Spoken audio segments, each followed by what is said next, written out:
Chaque année, une délégation de Polytechnique Montréal nous représente à la compétition Laval Virtual située en France.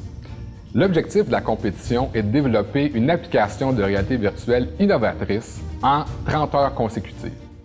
Donc, les contraintes cette année étaient d'utiliser la nouvelle technologie HTC Vive, qui est en réalité un casque de réalité virtuelle qui permet à l'utilisateur de savoir exactement en tout temps où il est dans l'espace. On a participé à plusieurs Game Jam. Un Game Jam, c'est une compétition justement où on a 30 heures ou 48 heures pour faire un jeu vidéo, une application. On en a fait à peu près 6 durant le baccalauréat avant de faire celui en France à Laval. Puis là, ce qui était un peu différent de celui de la compétition en France, c'est que probablement on avait 30 heures plutôt que 48 heures. Puis la technologie qu'on devait utiliser, qui était le casque de réalité virtuelle HTC Vive, personne ne l'avait jamais utilisé. On commence toujours par une phase de brainstorming où on va passer en 1 heure, 2 heures juste à faire un remue-ménage, trouver l'idée sur laquelle on veut aller.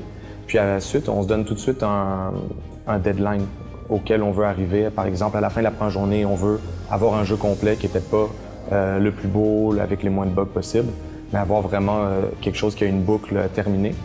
Puis ensuite, comme ça, la dernière journée, on peut la passer à faire justement des ajustements, le rendre plus beau, corriger les bugs qui restent.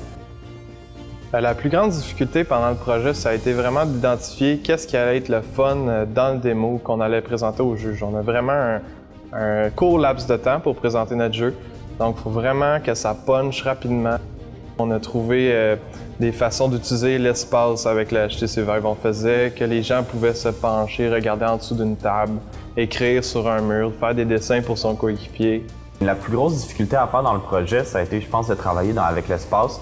En faisant des jeux normaux avec les ordinateurs, on n'est pas vraiment habitué à travailler avec l'espace parce qu'on est assis devant un ordinateur, on a un clavier, une souris, c'est très conventionnel.